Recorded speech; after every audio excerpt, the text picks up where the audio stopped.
Hello everyone, सी final में 2024 audit का paper पूरा सॉल्व करेंगे हम यहाँ पर। सबसे पहले पेपर कैसा था? मेरे हिसाब से इट वाज एवरेज से थोड़ा बेहतर। क्वेश्चंस इंस्टीट्यूट ने बहुत अच्छे पूछे, बहुत अच्छा बैलेंस पेपर था। Good split of questions. MCQ में डेफिनेटली स्टूडेंट्स ने कहा कि खोल दिया था, और एसेज जिनके स्ट्रांग नहीं है उनको पेपर डेफिनेटली टफ लगा होगा। 50% पेपर अगर आप देखेंगे तो स्टैंडर्ड बेस्ड था। इनफैक्ट चैप्टर 1 to 11 आपके स्टैंडर्ड्स के ऊपर बेस्ड चैप्टर है। इसमें अगर आप देखेंगे तो 9 क्वेश्चंस थे, उससे रिलेटेड एक कारो का, और बाकी 8 सीधे सीधे स्टैंडर्ड्स के। स्पेशल ऑडिट एज एन आपके all the chapters from 12 to 18 had 6 questions almost like one from different chapters. और एथिक्स के ऊपर 4 क्वेश्चन थे। कंपलसरी वाला क्वेश्चन छोड़ दें तो टोटल 6 क्वेश्चन आते हैं, कंपलसरी का 5, उसमें से एक छोड़ दें तो हर 4 क्वेश्चन में आखिरी में एक एक क्वेश्चन एथिक्स का डाल रखा था। तो इंस्टीट्यूट ने कहा था एथिक्स का अराउंड 15 to 20% वेटेज आएगा, something similar to that was there this time. तो आप बोल सकते हो ओवरऑल स्प्लिट ऐसा था कि 50% was standard which is chapter 1 to 11 and balance 50% was ethics and all the other chapters. Good split. कोई भी डिस्क्रिप्टिव क्वेश्चन चैप्टर 3 और 4 रिस्क असेसमेंट इंटरनल कंट्रोल काफ़ी लेंदी थ्योरी होता है, थैंकफुली नहीं आया। बैंक ऑडिट पे क्योंकि एमसीक्यू था तो डिस्क्रिप्टिव नहीं पूछा, तो एक अच्छा बैलेंस बनाया पेपर ने। और पीएसयू रिलेटेड कोई थ्योरी क्वेश्चन डिस्क्रिप्टिव में नहीं था। मैक्सिमम क्वेश्चन अगर स्पेसिफिक चैप्टर के देखें तो number 1 chapter 19 ethics, well expected. इस पे सोचा था 3 से 4 क्वेश्चन आएंगे, वैसा ही हुआ। कई बार बोला था आपको कि चैप्टर 7 मोस्ट इंपॉर्टेंट है, 700 सीरीज रिपोर्टिंग का, उसके ऊपर 3 क्वेश्चंस थे। एंड वैसे ही कहा था chapter 1 is very important, SQC 1 ऐसे 220, जिसके ऊपर 2 क्वेश्चंस थे। आप देख सकते हो कि अब इंस्टीट्यूट एकदम क्लियर है कि उसका फोकस अब स्टैंडर्ड्स की तरफ बढ़ते जा रहा है फ्रॉम स्पेशल ऑडिट, क्योंकि नए कोर्स में ऐसे भी स्टैंडर्ड्स के चैप्टर्स बड़े हैं और स्पेशल ऑडिट के कम हुए। ये स्प्लिट है आपका कि कौन सा पर्टिकुलर क्वेश्चन किस पर्टिकुलर चैप्टर स्टैंडर्ड टॉपिक से रिलेटेड था, लेकिन हम पूरा का पूरा पेपर ही डिस्कस करेंगे। अगर नवंबर 24 वाले स्टूडेंट्स ये वीडियो देख रहे हैं तो आपके लिए बहुत काम का है, क्योंकि इस वीडियो में मैं आपके साथ ये भी शेयर करूंगा आंसर क्या है, प्लस अगर एग्जाम में क्वेश्चन आएगा तो इंस्टीट्यूट इसमें मार्क्स किस चीज़ के कितने देगा। तो आप उस तरह से अप्रोच कर सकते हो आपके आने वाले पेपर्स में कि कैसे हमें एग्जाम में आंसर लिखना है, so that we can score maximum mark. Even अगर हमें क्वेश्चन नहीं आ रहा है तो भी हम कैसे मार्क्स स्कोर कुछ पार्ट ऑफ द क्वेश्चन को आंसर करके अचीव कर सकते हैं। Compulsory question number 1A, PQR Associate Statutory Auditor, large unlisted company engaged in manufacturing of auto component. Subsequent to reappointment of auditor in AGM, company shared the appointment letter with PQR Associate seeking acknowledgement and acceptance letter. आपको appoint कर दिया गया, in fact reappoint कर दिया गया। Engagement letter भेजा है। R PQR and associate CA firm का एंगेजमेंट पार्टनर है और वो एक्सेप्टेंस लेटर दे रहा है। ऐसे ही होता है, कंपनी अपॉइंटमेंट लेटर देती है और हम एक्सेप्ट करते हैं। During current financial year, there was a search by income tax authorities on the company. तो ये पहली इंफॉर्मेशन दी है। And certain records were seized for verification. Social media से पता पड़ा है कि promoter's brother is contemplating to contest ensuing elections under the banner of political party. A current senior engagement team manager who's been doing audit engagement till last year has left the CA firm. तो CA firm का एक बंदा छोड़ के जा रहा है और वो अकाउंटिंग सर्विस एक एसोसिएट कंपनी को देने वाला है, इस कंपनी की। और PQR is yet to recruit another senior manager having adequate expertise in audit of clients engaged in automotive sector. तो मेरी फर्म के पास और कोई ऐसा बंदा अभी है नहीं, हम ढूंढ रहे हैं जिसके पास एक्सपर्टीज हो ऑटोमोटिव सेक्टर में ऑडिट करने की, जिस सेक्टर को ये क्लाइंट बिलोंग करता होगा।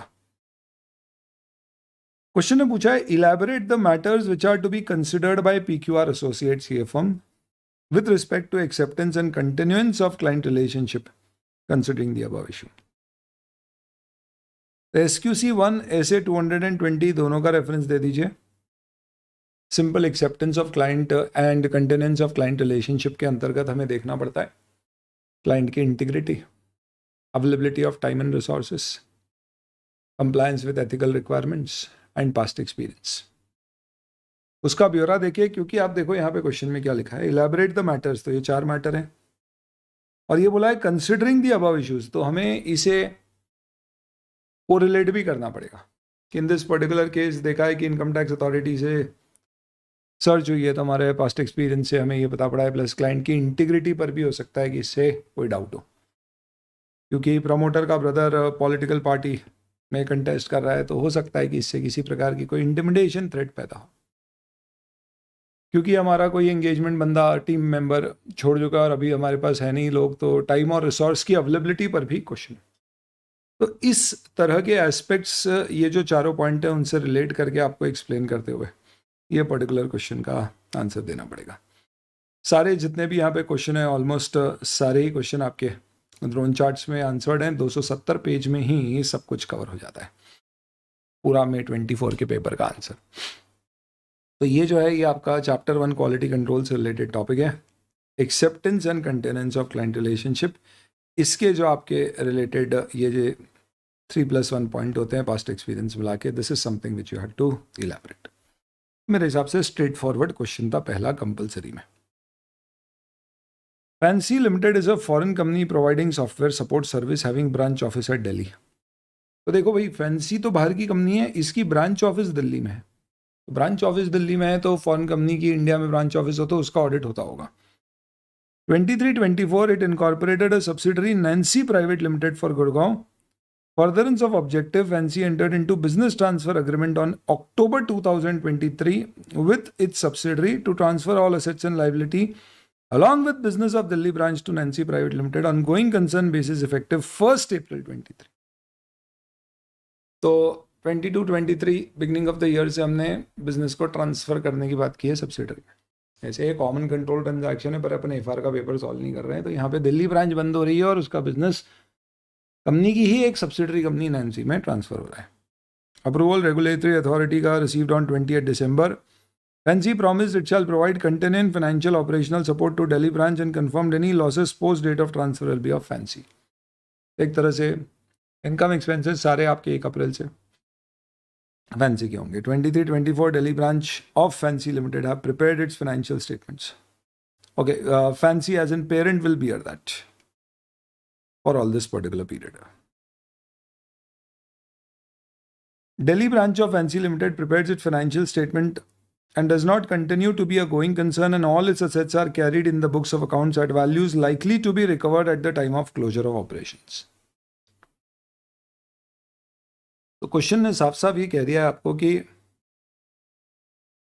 ब्रांच ऑफिस के फाइनेंशियल स्टेटमेंट ये सोच के बनाए गए हैं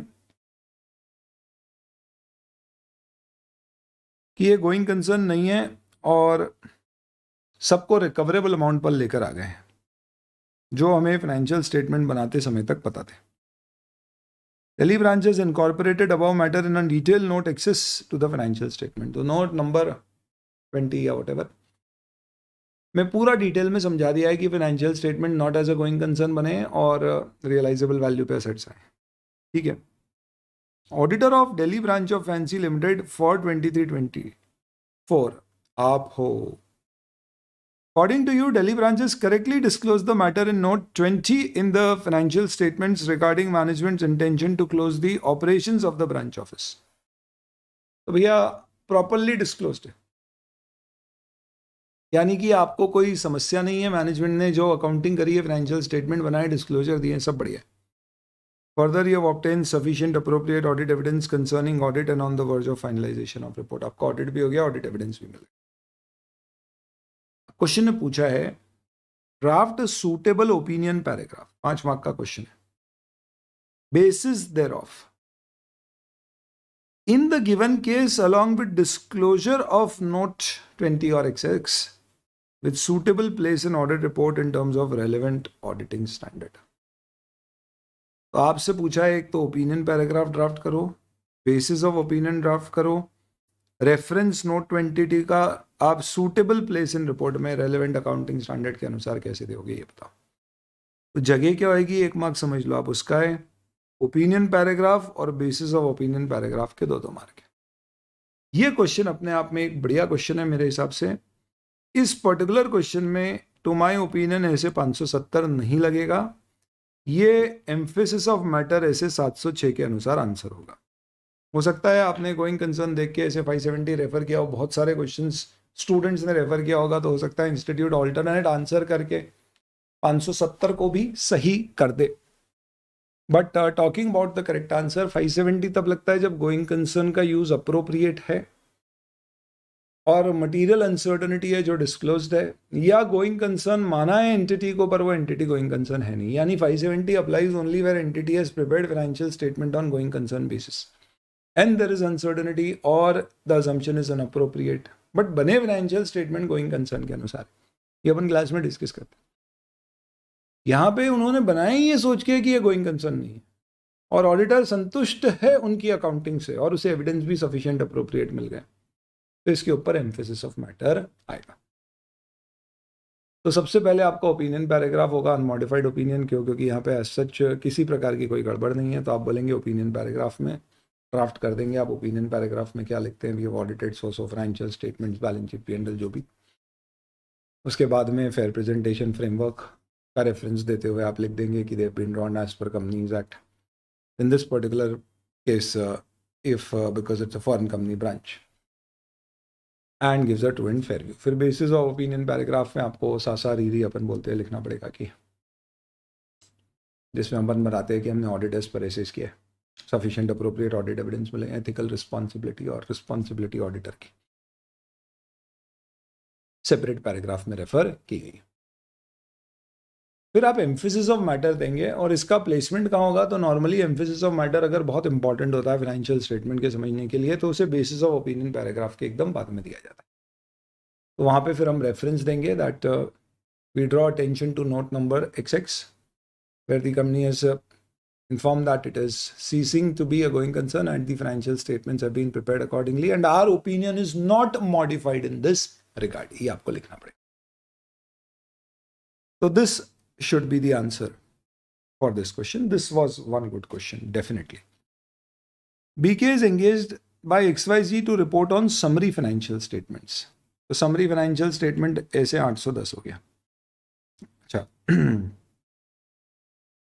derived from financial statement audited by him in accordance with ऐसे। तो अगर आपने complete financial statement का ऑडिट किया है तो ये आप summary का कर सकते हो, सही है। BK wants to determine whether applied criteria is acceptable before accepting such engagement। Revision में बोला था ये इंपॉर्टेंट है। इनफैक्ट आपको कहा था कि भाई ये जो जितने भी नए स्टैंडर्ड्स आए ये इंपॉर्टेंट है, आप समझ लीजिए कि इस पे 2-3 क्वेश्चंस आपको मिल सकते हैं। और एक्चुअली ऐसा हुआ 800 to 4000 सीरीज में 4 सीरीज आपकी, उनमें से आपको 3 सीरीज के क्वेश्चंस देखने को मिले। 800 सीरीज पे आया, 2000 सीरीज पे आया, 4000 सीरीज पे आया। नया था, एक्सपेक्टेड था। आई होप रिविजन वीडियोस काम आए होंगे आपको इसके। Guide him on factors affecting auditor's determination of acceptability of applied criteria as per relevant standard on auditing। तो सिंपल आपका क्राइटेरिया एक्सेप्टेबल कब होता है, क्या होता है, उसके ऊपर आपको लिखना था। समरी फाइनेंशियल स्टेटमेंट में क्राइटेरिया की एक्सेप्टेबिलिटी डिपेंड किस पे करती है, वो सिंपल है। अगर लॉ रेगुलेशन के द्वारा दिया है तो नॉर्मली माना जाता है एक्सेप्टेबल है। अदरवाइज मैनेजमेंट ने जो क्राइटेरिया दिया उसको हमको असेस करना पड़ता है, जो कि डिपेंड करता है किसके ऊपर। आप देखेंगे यहाँ पे whether acceptable audit criteria for a summary financial statement whether it is acceptable or not depends on nature, purpose, information, misleading तो नहीं है, ये फैक्टर्स आपको लिखने थे। तो ये तीनों क्वेश्चन आपके स्टैंडर्ड के बेस्ड के ऊपर बेस्ड थे। Compulsory question, 1 question was tricky. Happy Hospital, renowned hospital for orthopedic surgeries in Mumbai, has good infrastructure. Started Novice system includes complete record of indoor patient diagnosis, treatment, medication, billing, receipts. Managed by CT contractors. CSZ is the statutory auditor of Happy Hospital. तो यहाँ पे question CSZ statutory auditor के reference में पूछा गया।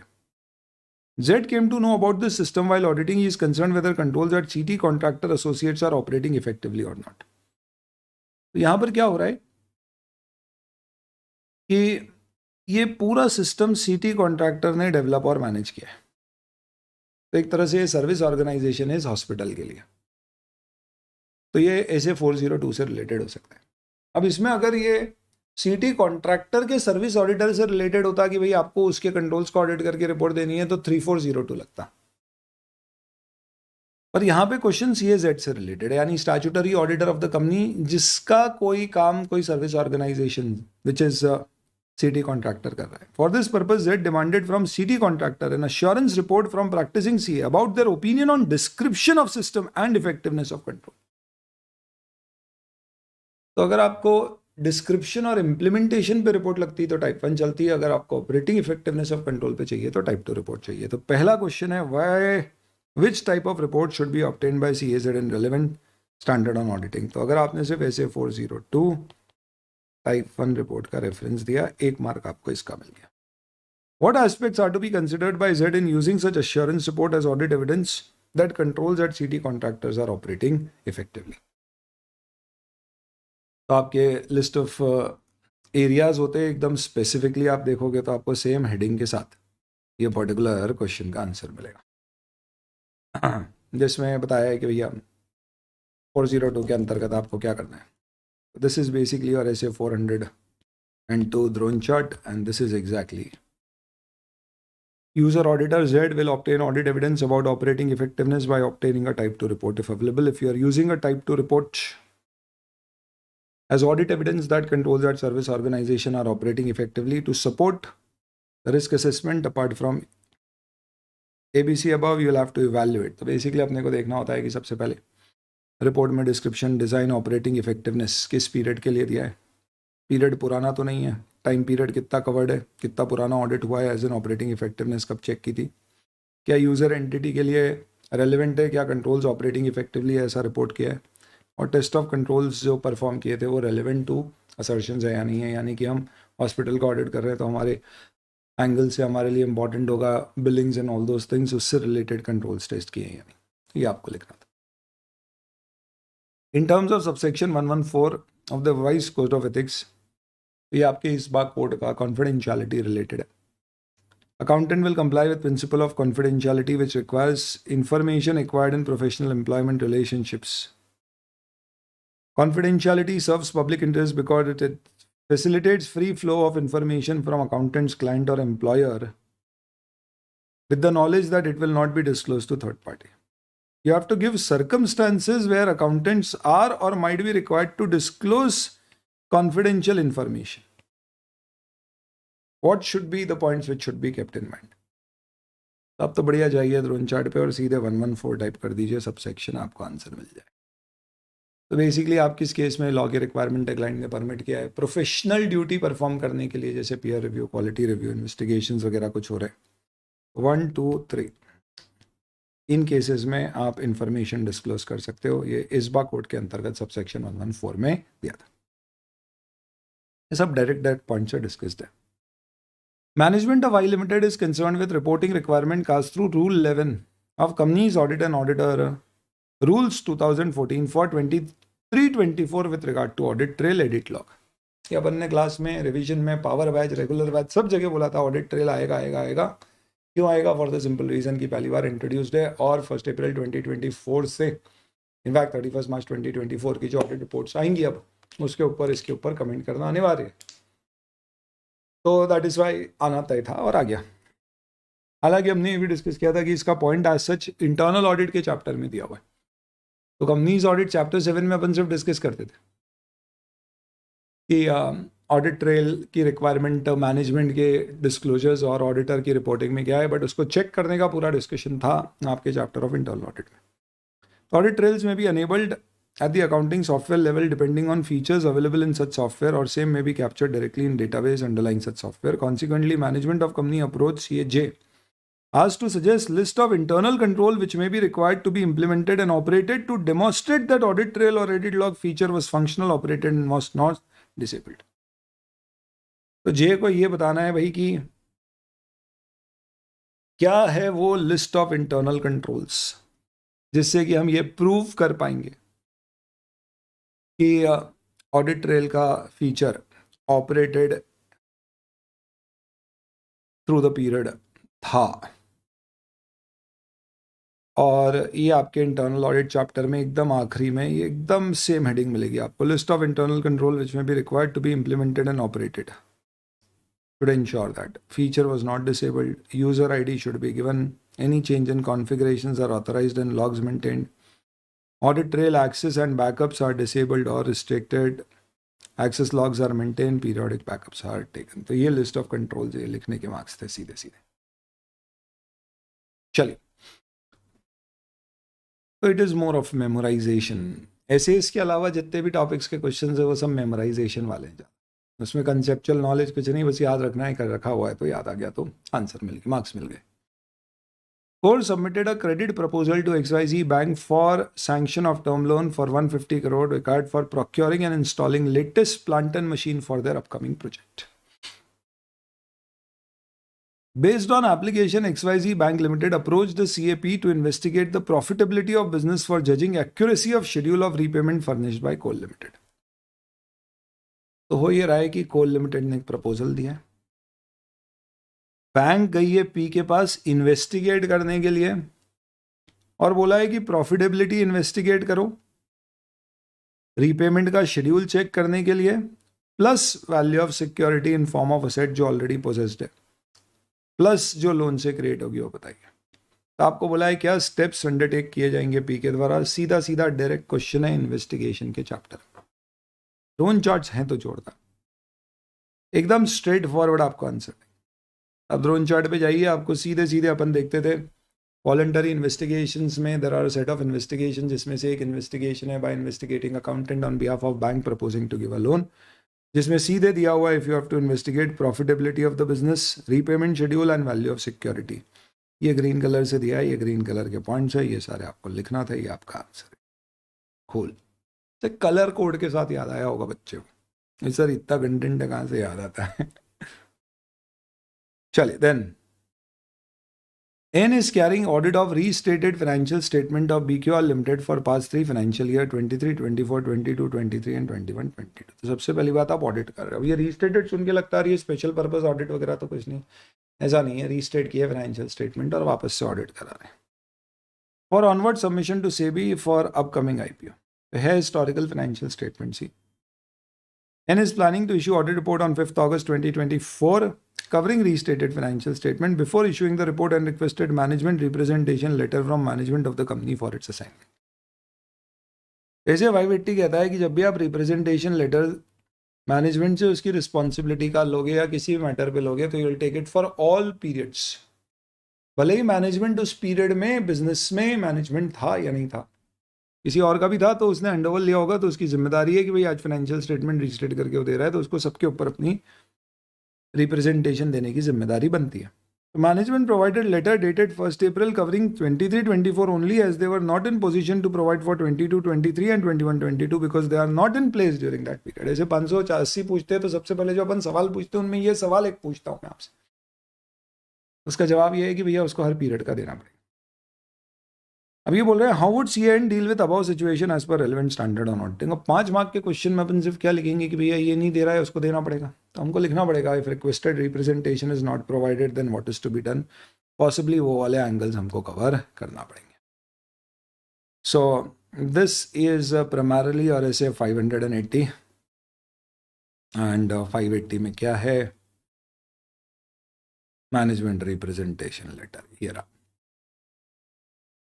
Chapter 6 के अंतर्गत date and period covered. इसमें क्या है, अगर चेंज हुआ है तो भी responsible for giving for complete period covered under audit. If it is not provided then we'll have to take these actions. तो पॉसिबली ये सब लिखना पड़ेगा। देखते हैं इसमें सजेस्टेड आंसर में इंस्टीट्यूट क्या क्या लिख के देता है। Cool.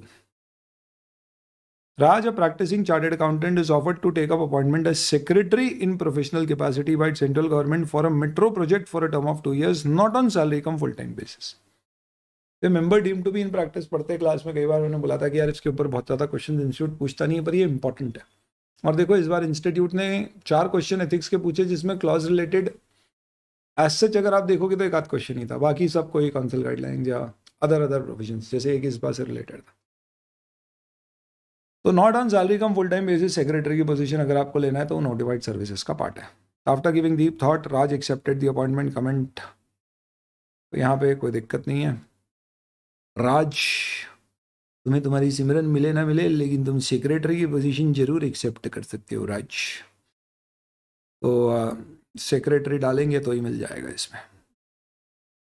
representation, other notified service, takes up appointment of central government, state government, court of law, or any other legal authority, or acts as a secretary, will be deemed to be in practice unless if it is on salary cum full time basis. इसका मतलब है कि आप practice में हो तो आप ये कर सकते हो, पार्ट ऑफ नोटिफाइड सर्विस है. गिरी, senior partner of TSV Associate, a reputed firm of chartered accountant in practice for 5 decades, undertakes statutory audit of large listed company across various industry sector, more than 50 qualified experienced professionals. Wow. Giri, assigned as engagement quality control review. कितनी बार class में बोलते हैं बहुत important है, बहुत important है. आइए, of a listed company. What aspect should be looked after by Giri for engagement quality control review engagement? कितनी बार इसको इंपॉर्टेंट मार्क कर रखा था. रिवीजन वगैरह भी आप आज भी देखोगे. आप क्यों देखोगे? नवंबर 24 वाले देखे, रिवाइज कराते समय बोल रखा है इंपॉर्टेंट है, ध्यान रखना, कर लेना. निमोनिक वगैरह भी बनाते थे अपन इसमें, मिस्टर CID वाला. तो ये सारे पॉइंट्स आपके लिखने हैं. आपको एंगेजमेंट क्वालिटी कंट्रोल रिव्यू में क्या क्या चीज़ें कवर की जाती है. इसके बाद में आगे एक चीज़ और पूछिए. On completion Giri identified some issues for revenue recognition and provision to onerous contract. View of Giri are not accepted by engagement partner. Ways of resolving the difference between Giri and engagement partner. तो आपको 3 मार्क या 4 mark मिलेंगे वो सारे point के, और 1 या 2 mark मिलेगा किसका? Resolving the differences. और इसके लिए तो आपको शायद ध्यान होगा, तो वो एक अपन ने बढ़िया सी 2 बंदियां बना रखी है जिनकी आपस में पड़ती नहीं है. डिफरेंस ऑफ ओपिनियन कैसे रिजॉल्व करते हैं? तो we follow basically the policies and procedures and we have to resolve the difference of opinion, and unless it is done we should not give the report. तो ये लिखना है आपको. MNC engaged CL Lalit to help the company in compilation of financial information. तो ये compilation है, तो 4410 की याद आ रही है अपने को, SRS. Lalit explained team members' scope of work, responsibility. Team members have done mostly audit engagement, do not have exposure to compilation. What are the key issues that Lalit should deliberate and guide his team members in respect of engagement, and the manner it differs from assurance engagement and applicability of SQC1? तो 2 mark के की issue है, क्या difference है, और SQC1 ऐसे marks होते हैं. तो SQC1 लगेगा क्या? तो SQC1 applies on standard on auditing, review, other assurance, related service, सब पे, तो इस पे भी लगेगा. ओनली थिंग इज इसकी इंडिपेंडेंस रिक्वायरमेंट एप्लीकेबल नहीं होती है, बट ठीक है, वो जरूरत नहीं है, आपको लिखना है SQC1 applies on all engagement including related service engagement. रही बात ये क्या होता है और ये कैसे डिफरेंट है, तो अगर आप देखेंगे तो जो मीनिंग और पर्पस कवर करते हैं अपन किस में? कंपाइलेशन एंगेजमेंट्स में. That is something which you will have to possibly write. Drone chart में ये रहा आपका 4410. You have to write compilation engagement क्या, उसका पर्पस क्या होता है. Next, SU Limited is amongst top 1000 listed entities. With the introduction of new reporting requirements, ABESG parameter called Business Responsibility Sustainability Reporting, it requires SU to make disclosures on performance against various principles in the National Guideline for Responsible Business Conduct, NGRBC. देखेंगे आप drone chart में लिखा हुआ मिलेगा. तो BRSR के India में 9 principles में रिपोर्टिंग होती है. इसमें इन्होंने बोला है one of the principle emphasises business decision organisation should be open to disclosure. Transparency वाला पहला principle. Accessible to related relevant interested party. Elucidate the essence of core elements associated with aforesaid principle. अगर आपकी memory sharp रही होगी तो याद आ गया होगा. तो यहाँ पे 9 प्रिंसिपल नहीं पूछे थे जिसका फिर भी हमारे पास निमोनिक था, पर यहाँ पे इन्होंने उन 9 प्रिंसिपल से रिलेटेड क्या पूछा है? पहला प्रिंसिपल, वो भी डायरेक्ट नहीं, ऐसे इनडायरेक्टली पूछा है कि बताओ ये कौन सा प्रिंसिपल है. तो this is basically ethics, transparency, accountancy principle, accountability principle, जिसके अंतर्गत आप देखेंगे तो there were those 5 core elements which were given. 1, 2, 3, 4 and 5. Drone chart में एकदम सब कुछ सिस्टमैटिकली मिल रहा है. 270 पेज आपको याद करने, मुश्किल काम है लेकिन उससे सब सॉल्व हो रहा है. मस्त. JK is compiled interim financial information as per listing agreement requirement and submitted to auditors for their review. तो अगर ऑडिटर अपने इंटरिम फाइनेंशियल स्टेटमेंट को रिव्यू कर रहा है तो 2410 लगता है. ये रिव्यू में नहीं आएगा 2400 में, 2410 में आएगा. Reena assigned on engagement review on interim financial information of GAQ based on inquiries and other review procedure. Reena assessed that GAQ Limited is facing continuous working capital shortage. No institutions are ready to lend additional funding limits. Since the company is continuously incurring losses over 3 years, company is defaulted in repayment of loan, installment interest over last 1 year, operations have curtailed significantly. बाप रे बाप, इस company की तो going concern पर मुझे doubt दिख रहा. Under such circumstance, Reena was doing review for first time noted GAK Limited has not disclosed any information in interim financial information relating to material uncertainties. ओह, ये तो अच्छा नहीं किया, क्योंकि आपको डिस्क्लोज करना चाहिए था और नहीं किया है, तो इस पर्टिकुलर केस में तो हमारी रिपोर्ट मॉडिफाई करना पड़ेगी. Given the situation, what kind of review report is required? If it had disclosed the information, can we then give a clean report? आप देखिए 5 भाग का क्वेश्चन है, तो इसमें सबसे पहले आपको क्या करना पड़ेगा. सबसे पहले बोला है आपको एडवाइस करना है कि किस तरह की रिव्यू रिपोर्ट इस रिक्वायरमेंट इशूड है, और फिर बोला है कि अगर डिस्क्लोजर प्रॉपर दिया गया है मटेरियल अनसर्टेनिटी का, तो क्या क्लीन रिपोर्ट दे सकते हैं, उसका डिस्कशन. तो 3 मार्क 2 मार्क टाइप का इसका स्प्लिट होना चाहिए. If he jump on to 2410, वहां पे बोला गया है कि भैया अगर डिस्क्लोजर प्रॉपर है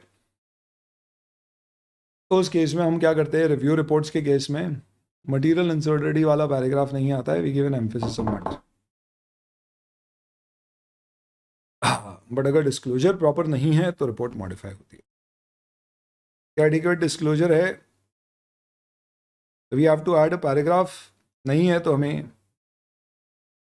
क्वालिफाइड या एडवर्स कंक्लूजन देना पड़ेगा और स्पेसिफिक रेफरेंस मटेरियल अनसर्टेनिटी का देना पड़ेगा.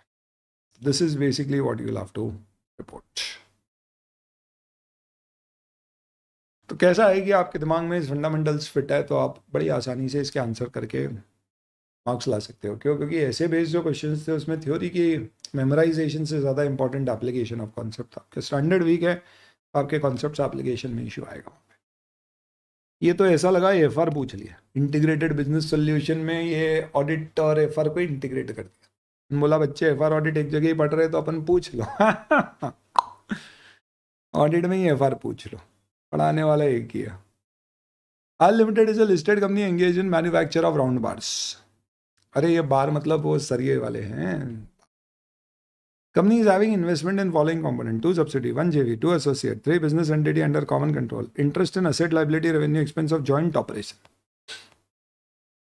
R and all its component are required to present their accounts as per Ind AS while preparing consolidated R consolidated component on line by line basis, adding together like items of asset liability, income expense and cash flow. क्या किया ये? It seeks your advice on accounting treatment as respect of above component for consolidation as per the rules. तो यहाँ पे line by line consolidation okay है, यहाँ पर नहीं है, इक्विटी मेथड लगेगा, यहाँ भी इक्विटी मेथड लगेगा.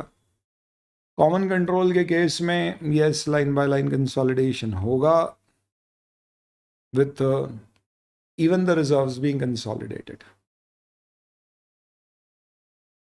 एंड जॉइंट ऑपरेशन के केस में प्रोपोर्शनेट कंसोलिडेशन मेथड लगता है.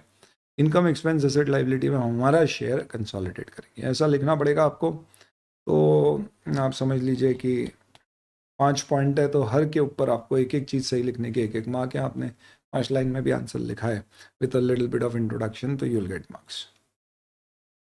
TP Limited, a listed company engaged in business of manufacturing of kids garment under the brand name of MM. बच्चों के कपड़े बना रहे हैं MM के नाम पे. R and associate firm of C appointed as statutory auditor of the company 23-24. तो ये CA firm है. Looking after audit of company, observe various instances GST income tax department notice have been issued.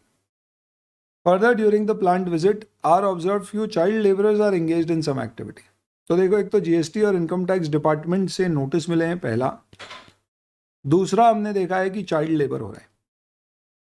In response to observation made, R followed the procedure envisaged in 250, जो बोलता है कि भाई financial statement को affect करने वाले laws and regulations you will have to report.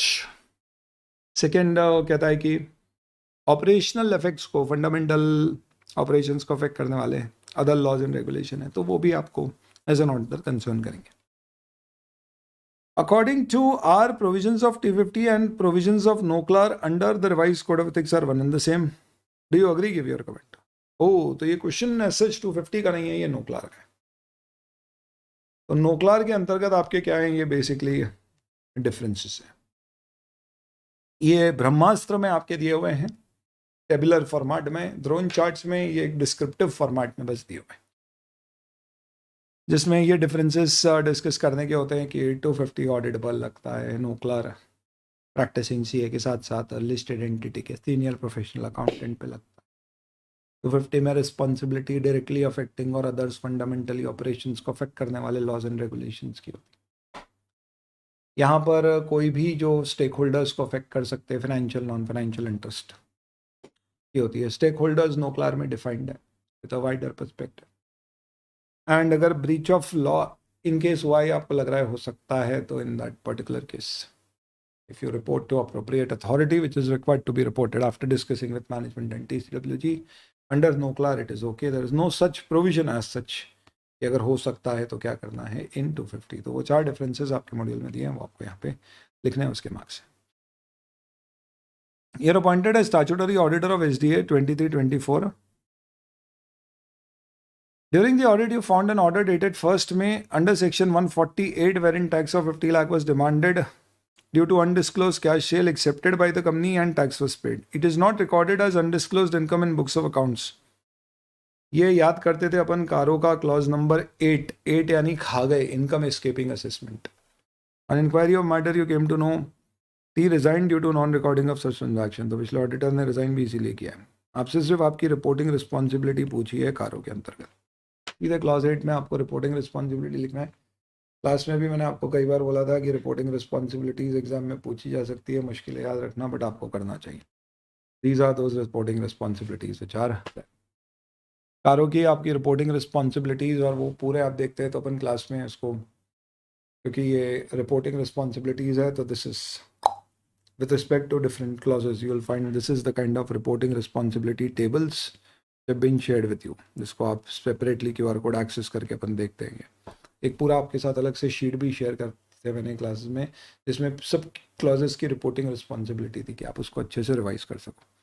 तो ये रिपोर्टिंग रिस्पॉन्सिबिलिटी आप लिखोगे तो मार्क्स मिलेंगे, सिर्फ क्लॉज 8 रिपीट करने के मार्क्स थोड़े बहुत ही मिलेंगे। MNC engaged in manufacture and sale of FMCG. It has manufacturing locations across India and engages dealer channel to sell its product. One dealer is appointed for each district within the state and products are dispatched to nearest location, from nearest location to the dealer. Considering volume of transaction, it has a robust ERP network for recording transaction. Auditor of MNC or firm is about to commence audit. Audit team includes certain IT experts and discussions are underway amongst the team members. As IT manager of IT team explain key areas to understand IT environment. ICI के module में भी ये वाला question है, not the same कहानी, but आखिरी में question ये पूछा गया। आपको सिंपली स्पेसिफिकली उसको ऑटो, इनफैक्ट आपका जो डिजिटल ऑडिट का चैप्टर है उसमें इसको स्पेसिफिकली डिफाइन ही किया गया है इसी नाम से। डिजिटल ऑडिट में क्या की areas of your IT environment, जिसके अंतर्गत ये 5 पॉइंट्स हैं, जिसके अंदर सब पॉइंट्स हैं। रिविजन में भी सुनोगे तो बोला हुआ इंपॉर्टेंट अच्छे से करिए। चलिए, Kumar, practicing CA, well known in the field of pleading income tax cases in international criminal, does not provide any assurance service. कोई ऑडिट नहीं करता। Long standing field, Kumar approached by XYZ to file an appeal against income tax demand of 10 crore by CITA to plead on behalf of XYZ in the matter. तो ठीक है, हम tribunal level पे तो CA लड़ाई कर सकता है, कोर्ट में हम नहीं जा सकते। The fees will be higher of this or that. तो आपको बोला है भैया कुमार ने जो किया है वो ठीक है क्या? कंटिजेंट फीस वाला प्रोविजन है, इसको क्या द्रोण चार्ट में आपको ऐसे ही दिख जाएगा, क्लॉज 10 पार्ट 1 शेड्यूल 1, जिसमें क्या कहा गया है कि contingent fees as such charge करी जा सकती है अगर non assurance service to non audit clients दी जा रही है। नॉन अश्योरेंस सर्विस है, आप ऑडिट किसी का कर नहीं रहे हो, इसके लिए परमिटेड है।